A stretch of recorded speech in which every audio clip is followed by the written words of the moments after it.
Alright, so we about to do a little controller comparison. A little bit from last gen to this gen. I got about three sets of controllers here. The first four are obviously for the Xbox 360. The last two are for the Xbox One. So we had just two regular white and black controllers that I bought the kits from Amazon. Those are relevant. I don't even use them. Those are just for show. But we're going. Ooh, that Sabertooth, that Anza. Unravel this hoe for a minute.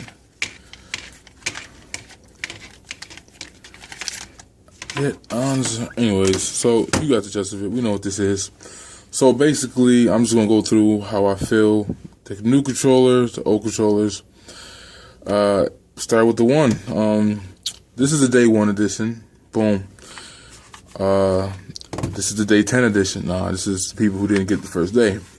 The irony is that the day 2 edition is better than the day 1. But I'm used to the day 1, so I haven't used the day 2 yet. So apparently I didn't notice a difference, but one difference is the day 1 is shinier and it's slipperier. Your hand, it tracks a lot of oil and whatnot, and your hands get slippery. This one has a more of a dull finish, and it feels better in the hands. Like right now it's dry and it's not like this. It's kind of smooth still. Obviously the difference is the symbol, the day 1, and this is silver, this is black. The sticks feel about the same, a little bit more loose, I would say, for the day 2 edition. They feel about the same. The biggest difference from these two controllers that sucks the most is, you hear that? I hear that. The day 2 controller, our bumper, our RBLB is way more responsive, way better. You actually hear it when you click it, and you know one of the issues I was having when I first got the Xbox One. Again, I'm used to it by now, but I would feel like if I hit it in the wrong spot, it wouldn't go in, or if I hit it too close to the side, it wouldn't go in. Sometimes you had to hit it twice, and that was annoying as hell. But I got used to it now, so it's not an issue anymore. But had I known that the day 2 edition doesn't have that issue at all, it just, man, boom, boom, boom. You hear it, so you know you clicked it. Whereas this one, you barely can hear it, especially if you got your headphones on. And it's like harder to press too. Like it seems like there's some resistance behind here. This one's just smooth, goes right in. Now, of course, my favorite controllers, bow, right there, obviously still. This is the Anza, this is the Sabertooth. Done our reviews on it, but we pretty much know that the Anza, to me, it felt like this grip, the rubbery thickness of it, it feels good, right? It feels better in the hands as far as this part right here, like it just grips to your hands, like it just feels like it's glued to my hand, like it ain't going nowhere. It feels better in that area, better than the Sabertooth. The difference is the Sabertooth has better placements of the extra buttons, except for the ones down here. I don't like them, but I don't even use them. I never use them. But it feels, and the shape of the controller feels a little bit better too on the Anza. But the Anza is freaking fragile, like a baby. You drop it, it's over. You drop it 2-3 times, it's done. It's over. You might as well just throw it in the box and get another one. But the extra buttons are in a dumb place. Like they're right here. Like you can constantly hit these little buttons. The triggers are ugly, obviously, but I think these triggers on the Sabertooth are more natural to me. Like they flow better, but these are kind of big and they go off a little bit lower. The only thing that these are missing is the trigger stoppers, which you could drill in and do if you want, but I ain't about that life with these controllers because they're already fragile as hell. But it would have been cool, man, if Microsoft would have let us use these controllers, man. Now there's a piece out there, I forgot what it's called. It's like $60, and I see people using their like other controllers. They're using like PS4 controllers on the Xbox One, and vice versa. They're using the Wii U controllers. They're using 360, but I have not yet seen them using like an Anza with that thing. If they do, I'm gonna have to cop that joint. It's like $60, and that'll save you from that. If it's not bad, I've seen videos on YouTube. The latency is not a bad issue from what I've seen, but that could just be them trying to sell a product. But it doesn't seem bad, but that might stop you from having to go out and get an Anza. Because if anything, I would try to get a scuff, but I would like send in my day 2 and get it scuffed out. But if that piece is legit and it works for the, these controllers, I'm not even going to do that. Because these are good for, right now these two are just dedicated for PC right now. So, or one will be 360 and the other one's for PC. I don't know which one I'm going to do that with yet, but they're collecting dust right now. But right now, this is what we're stuck with. I think that Microsoft should have allowed us to use these damn controllers, USB controllers. There's no reason why we shouldn't be able to hook any USB controller to it, and it should work, man. It's mad stupid. But I'm still in love with the Sabertooth, man. Even though, this is my second one of these. I don't know how many hell of these Anzas I've had. I've had at least 6 Anzas. And no, I didn't go out and buy them over and over again. I took them back to Best Buy, used insurance, got another one. But I've had a lot of these bad boys. I've had 2 of these, and I still love them, man. I'm addicted to them. This controller, like Microsoft spent like $1 billion invested into it. And honestly, these weren't broke. Like, these weren't broke.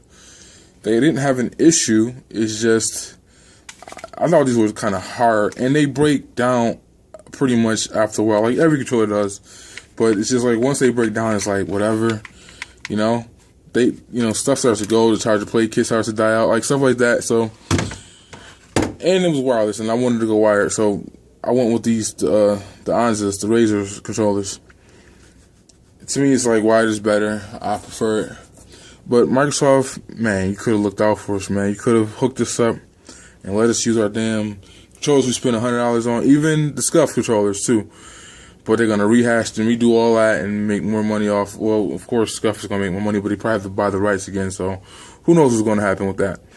But that's just my review of the controllers from last gen to this gen. I still am missing my Sabertooth. Every now and then, I pick up the Anza because I'm lazy and I don't want to keep unhooking things. So I throw this on the PC and I'll use it. Like I was playing Dead Space 3 on the PC with my boy, and I was using this controller, and it was, I don't know, that game is meant to make it suck with a controller because like the movements and stuff. So I don't know, I can't really judge it based off that, but I still miss using these controllers. I do. These controllers, of course, I'm used to them right now, but again, the triggers are kind of low and loose. This controller, I'm used to it again, but at first it was hard getting this down pat because it's like non-responsive. It's mad hard up in there. Don't know why. This one is beautiful though. But I tried to use this one today because I haven't been using it. And I was playing on a 100-inch screen. I was playing Call of Duty Ghosts. I played a free-for-all match. And that was a weird experience too. But I was a little bit off with this because I'm not used to using it. I'm used to this one. I wanted to force myself to get used to it. I didn't want to, I don't even know why I opened this. I opened this because, why? Oh, probably because I wanted the batteries out of here so I could put it in this one. That's probably why I opened it. But that's pretty much it. The controller breakdown. I still say the Anza is the best. I haven't played with a Scuff. I'm sure Scuff can't be too much different, than a regular controller. It just has more buttons at the bottom. Which, again, I don't even know if I'm going to even like that situation down there because I don't like how Razer did their bottom buttons with the triggers. There's 2 more triggers that go right there. And it just, for my hands, it just was too much stuff in the way. If it was a flat button, maybe that'd probably been hot because it's not too much in the way and your finger go right there. Now, it would have been amazingly cool if Microsoft, because it's all this real estate, if it was just 2 buttons right here, man. Just put 2 buttons right there. That would have been an innovation. To start off with a next-gen system already intact with some extra buttons. That'd have been hot. That'd have been sweet, dog. And the space is there. The real estate is right at the bottom. The real estate is right there. That's where you plug your battery in, boom, boom, boom. Forget you people with little hands. You can't feel it. Oh, well, it's not my fault. You got hands like a little Asian girl. But still, like, that would have been perfect spot to just put another, let me control my A and B button right there. Simple, not hard. But they didn't go that route, I don't know. I guess they leave that up for the third parties to do all that nonsense. But those are the controllers I have. And Day 1 edition is not better than the Day 2, or as I call it, Day 10 edition. It's not better. The rumble, that's supposed to be one of the innovative things. It's connected to the Kinect. You can tell when it's paired with the Kinect a lot. The rumble and the triggers, it's like, I know you probably use it a lot if you play Forza, but when I play Madden, it only really feel it when like you're breaking a long bomb and a guy's trying to attack you from behind or something like that, and then you feel like him breaking through the tackle. It's really not that serious, man. Like, it's not. It's like, again, Microsoft said they spent like $1 billion or something like that, or $1 million or something like that. Gotta be more than $1 million. Investing in and researching the controllers. It's not better than the last controller. I mean, it has some gimmicky stuff to it with the rumbles and stuff like that, but it's not a better controller. And I don't even know how the range is on this bad boy. And of course, they had the cock block by making this new port. You know, that's why everybody's, well, I'm using Skype right now to play Call of Duty with my boys, because I'm not using that piece of trash headset that comes with the system. And I shouldn't have to. And I don't really want to talk to people anyways now, you know. I'm on that anti-social anyways. But, yeah. Compare and contrast these controllers. The Day 2 edition, aka Day 10, because I be hating, is a better controller than the original, but I forced myself to get used to this one first, so I'm good with it for now. My boy, he picked up some things called, does it go on top of your controller? Whatever they call it. He got some. Thinking about getting some, because to me, this is a little bit too low. You know, that might help. Maybe if you just get one. Use one, actually, rather. I don't know. Control freaks, that's what they are. I don't know, but we'll see what happens. We'll see what happens. We'll wait to see if Scuff is going to come out with the controller, if Razer's going to get the contract again to make another one. I don't think,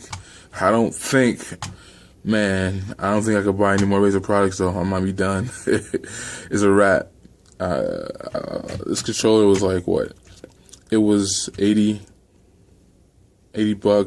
and then because I had an Anza, I could have got $10 off of it, but I had already ordered mine first, so I couldn't get it unless I cancel my order and reorder it, which I wasn't about to do. So I paid $80 for it. And only thing that's cool though, my first one messed up about 6 months out. I sent it right back to Razer. They sent me a brand new one. Like, I had to pay $20 to ship it to them though, which was ridiculous. But they sent me a new one out with no problem, and it barely had any head in use. I got it like about 2 months before the Xbox One came out. So this controller is going to be in fine conditions and pretty much not going to get used other than PC. But that's my video. That's going on 13 minutes. We out. Controllers, compare and contrasts. Hey, it's a beauty.